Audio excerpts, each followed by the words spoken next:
Doctor Subhash Chandrabose, ഈ കഴിഞ്ഞ ദിവസം അതായത് ഇന്നലെ ഞങ്ങളുടെ പ്രതിനിധി ഐസൻ ജോസിനോട് മാധവ് ഗാഡ്ഗിൽ സംസാരിച്ചിരുന്നു. അദ്ദേഹം പറഞ്ഞത് അന്നേ ഞാൻ പറഞ്ഞതാണ് എന്നാണ്. നോക്കൂ, ഉരുൾപൊട്ടുമ്പോൾ, വെള്ളപ്പൊക്കമുണ്ടാകുമ്പോൾ, പ്രകൃതി ദുരന്തമുണ്ടാകുമ്പോൾ മാത്രം ഓർക്കേണ്ട പേരാണോ ഗാഡ്ഗിൽ? അപ്പോൾ മാത്രം ചർച്ച ചെയ്യേണ്ട ഒരാളാണോ ഗാഡ്ഗിൽ? ഗാഡ്ഗിൽ എന്ന വാക്ക് ഗാഡ്ഗിലുമാർ എന്ന് തിരുത്തി വായിച്ചാലും സന്തോഷം. പക്ഷേ അപ്പോഴും മുഖ്യമന്ത്രി അദ്ദേഹത്തെ തള്ളിപ്പറയുകയാണെന്ന കാര്യം കൂടി പറഞ്ഞോട്ടെ. ഇവിടെ ഒരു രസകരമായ കാര്യം പറയട്ടെ. ഞാൻ എൻ്റെ സർവീസ് കാലയളവിൽ ഒരു 4-5 ഗവേഷണ സ്ഥാപനങ്ങളിൽ ജോലി ചെയ്തിട്ടുണ്ട്. അപ്പോൾ ആ കാലഘട്ടത്തിൽ ഇത്രയും മീഡിയ ഒന്നുമില്ല, സോഷ്യൽ മീഡിയ ഇല്ല, ചാനലുകളുമില്ല. എവിടെയെങ്കിലും ഒരു കിണറിടിഞ്ഞാൽ, അല്ലെങ്കിൽ ഒരു ഉരുൾപൊട്ടലുണ്ടായാൽ, അല്ലെങ്കിൽ ഇതുപോലെ എന്തെങ്കിലും ഒരു ദുരന്തം ഉണ്ടായാൽ അവിടെ ആദ്യം എത്തുന്ന ടീമാണ് ശാസ്ത്ര സംഘം. അവരവിടെ പോയി അവിടെയൊക്കെ നോക്കി. അപ്പോൾ യൂണിവേഴ്സിറ്റികളിൽ നിന്ന് പോകും, ഗവേഷണ ശ്രീവിക്ര സാറൊക്കെ ഇവിടെ ഇരിപ്പുണ്ടല്ലോ.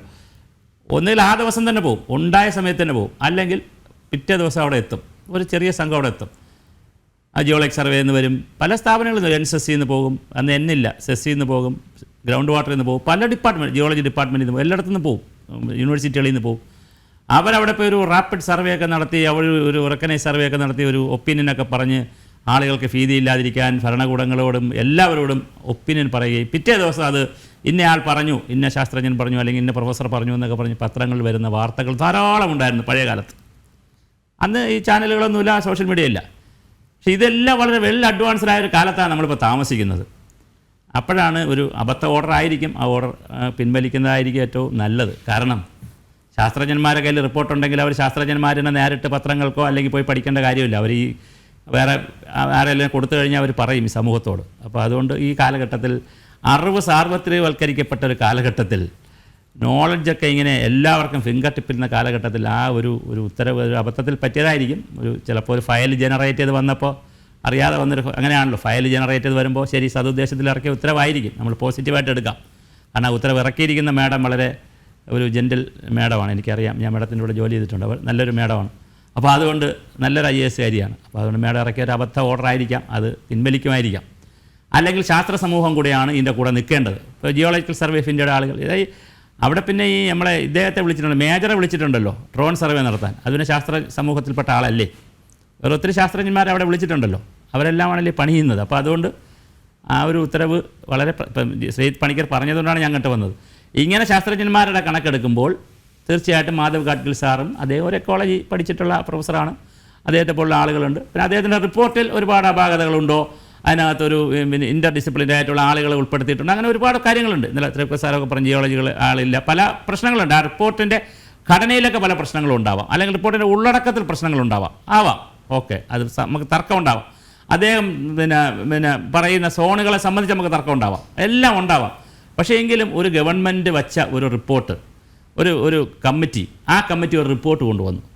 ആ റിപ്പോർട്ടിൻ്റെ മെരിറ്റും ഡീമെരിറ്റും ഒക്കെ ചർച്ച ചെയ്യുന്നതിന് പകരം റിപ്പോർട്ട് എഴുതിയ ആളിനെ തള്ളിപ്പറയുക, ആ റിപ്പോർട്ടിനെ സപ്പോർട്ട് ചെയ്ത PT തോമസിനെ തള്ളിപ്പറയുക, അദ്ദേഹം ഇപ്പം മരിച്ചുപോയി, അദ്ദേഹത്തെ തള്ളിപ്പറയുക, അവർക്കെതിരെ വ്യക്തിഹത്യ നടത്തുക, ഇതൊക്കെ ഒരു സയൻറ്റിഫിക് കമ്മ്യൂണിറ്റിക്ക് ഉള്ള ടെമ്പർ വേണമെന്ന് ആഗ്രഹിക്കുന്ന ഒരു സമൂഹത്തിന് പറ്റിയതാണോ?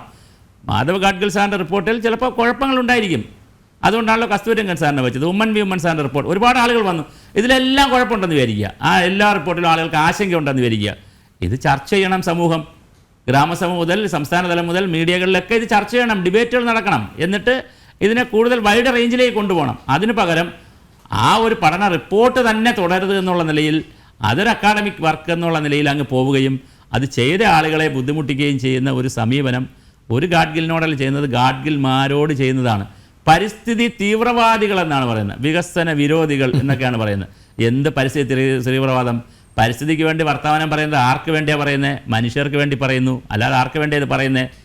ഇന്നിപ്പോൾ അവിടെ ഈ പറയുന്ന സ്ഥലത്ത് മരിച്ചതിൽ പാവപ്പെട്ടവരുണ്ട്, പണക്കാരുണ്ട്, സമ്പന്നരുണ്ട്, റിയൽ എസ്റ്റേറ്റ് ഉടമകളുണ്ട്, ഹോട്ടൽ ഉടമകളുണ്ട്, റിസോർട്ട് ഉടമകളുണ്ട്, വിദേശത്തു നിന്ന് വന്നവരുണ്ട്, അന്യസംസ്ഥാന തൊഴിലാളികളുണ്ട്, സമസ്ത ജനവിഭാഗങ്ങളും ഇല്ലേ ഇതിനകത്ത്? അല്ലാതെ ആരാ ഇതിനകത്ത് ഇല്ലാത്തത്? എല്ലാവരും അതിനകത്ത് വന്നില്ലേ? ആ ഒരു ഗ്രാമം പോയപ്പോൾ എത്ര സമ്പന്നർ അവിടെ നിന്ന് പോയി. അപ്പോൾ അതുകൊണ്ട് മനുഷ്യർക്ക് വേണ്ടിയിട്ടാണ് ഇതൊക്കെ പറയുന്നത്. അതുകൊണ്ട് പഠന റിപ്പോർട്ടുകളെ തള്ളിപ്പറയാതെ ആ റിപ്പോർട്ടിൻ്റെ മെരിറ്റുകളിലേക്ക് നമ്മൾ പോവുകയും, ആ മെരിറ്റുകളിൽ പോകുമ്പോൾ അത് കോംപ്രഹെൻസീവ് അല്ലെങ്കിൽ അത് കോംപ്രഹെൻസീവാക്കാൻ വീണ്ടും പഠനങ്ങൾക്ക് കൊടുക്കുകയും അതിന് നല്ല കമ്മിറ്റികൾ വയ്ക്കുകയും, അങ്ങനെയാണ് ഒരു സയൻറ്റിഫിക് കമ്മ്യൂണിറ്റി മുമ്പോട്ട് പോകുന്നത്. ഞാൻ ഇന്ന് ഒരു ഓൺലൈൻ ചാനലിൽ 2 ദിവസം മുമ്പ് എൻ്റെ ഒരു ഇൻ്റർവ്യൂ ഉണ്ടായിരുന്നു. അത് കണ്ടിട്ട് ടെക്സാസ് യൂണിവേഴ്സിറ്റിയിലെ ഒരു പ്രൊഫസർ, എമിരറ്റസ് പ്രൊഫസർ, മലയാളിയാണ്, കോട്ടയത്താണ്, എന്നെ വിളിച്ചിരുന്നു. അദ്ദേഹം പറഞ്ഞത് അദ്ദേഹത്തെ അവിടുത്തെ പ്രസിഡന്റ്, ട്രംപ് പ്രസിഡന്റ് ആയിരുന്നപ്പോൾ അദ്ദേഹം അതിൻ്റെ അഡ്വൈസർ ആയിരുന്നെന്നാണ്. അഡ്വൈസർ ആയിരിക്കും. അദ്ദേഹം കുറേ കാര്യങ്ങൾ എന്നോട് പറഞ്ഞു, കേരളത്തെക്കുറിച്ചും കമ്പയർ ചെയ്ത് പറയുമ്പോൾ എനിക്ക് അദ്ദേഹം, എന്നിട്ട് ഞാൻ ഉള്ളിൽ ചിരിക്കുകയാണ്, എങ്ങനെയാണ് നമ്മുടെ സ്റ്റേറ്റിനെ കുറിച്ച് കുറ്റമൊക്കെ പറയുന്നത്. അതുകൊണ്ട് ഞാൻ പറഞ്ഞ സ്ഥലം ഇവിടെ ഇങ്ങനെയൊക്കെ തന്നെ, അദ്ദേഹം വർഷങ്ങളായിട്ട് അവിടെയാണ്.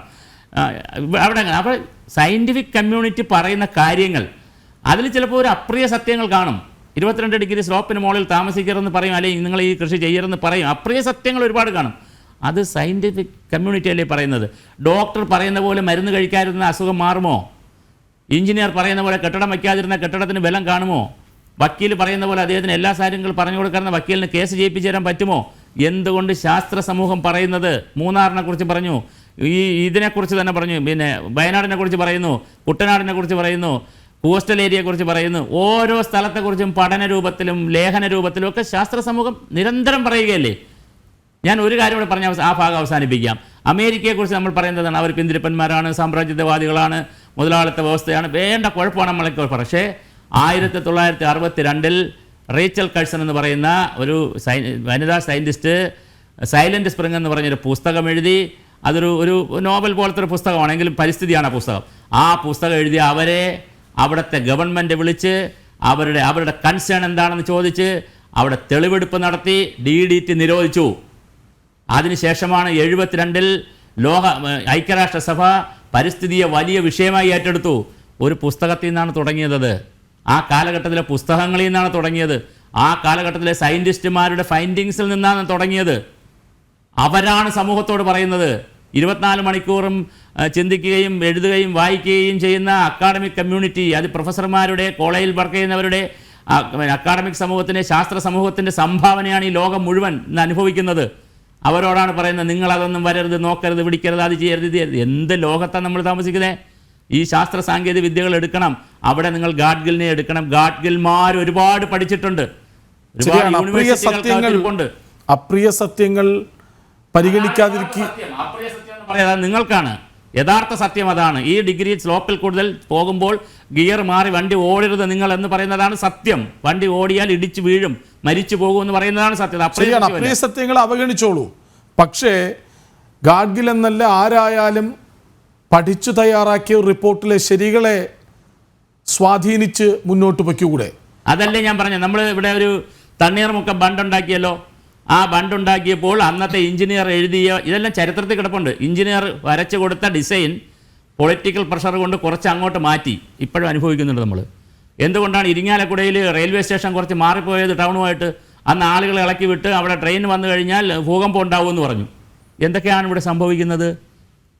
ഓരോ കാര്യങ്ങളല്ലേ പറയുന്നത്. ഇവിടെ ചെറുകിട ഡാമുകളെക്കുറിച്ച്, കേരളത്തിൽ ഡാമുകളുടെ ഒരു പ്രപ്പോസലുമായി ഡൽഹിയിൽ പോയപ്പോൾ വൈദ്യനാഥൻ എന്ന് പറയുന്ന ഒരു എഞ്ചിനീയർ, അന്നത്തെ ഏറ്റവും ഡൈനാമിക്കായ എഞ്ചിനീയർ, ഡൽഹിയിൽ കൊണ്ട് പ്രസൻറ്റ് ചെയ്തപ്പോൾ, അന്ന് പവർ പോയിൻ്റ് ഒന്നുമില്ല, സ്ലൈഡ് പോലും ഇല്ല, അല്ലാതെ പ്രസൻറ്റ് ചെയ്തപ്പോൾ പേപ്പറിലൊക്കെ വരച്ചാൽ പ്രസൻറ്റ് ചെയ്തപ്പോൾ നെഹ്റു, അന്നത്തെ പ്രധാനമന്ത്രി, ബഹുമാനപ്പെട്ട ആദരണീയനായ നെഹ്റു പറഞ്ഞു, നിങ്ങൾ വലിയ ഡാമുകളെക്കുറിച്ച്, ഫക്രാനങ്കൽ ഡാമുകളെക്കുറിച്ച് പോലെ നിങ്ങൾ ചിന്തിക്കരുത്, നിങ്ങളുടെ ടെറൈൻ അതല്ല, നിങ്ങളുടെ മഴ ഇങ്ങനെയല്ല, നിങ്ങൾ ചെറിയ ഡാമുകളെക്കുറിച്ചൊക്കെ ആലോചിക്കാൻ, വലിയ വലിയ ഡാമുകളെക്കുറിച്ച് നിങ്ങൾ ചിന്തിക്കരുത്, നിങ്ങൾ ഡാമുകൾ പണിതുള്ളൂ, പക്ഷേ അത് നിങ്ങളുടെ ഭൂമിശാസ്ത്രം കൊണ്ട് നോക്കിയുള്ള പ്രപ്പോസൽ മാറ്റണം എന്ന് പറഞ്ഞ് അദ്ദേഹം ഇവിടെ വന്നിട്ട് അതിനൊരു റിപ്പോർട്ട് കൊടുത്ത് ഗവൺമെൻറ്റിന് വർഷങ്ങൾക്ക് മുമ്പാണ്.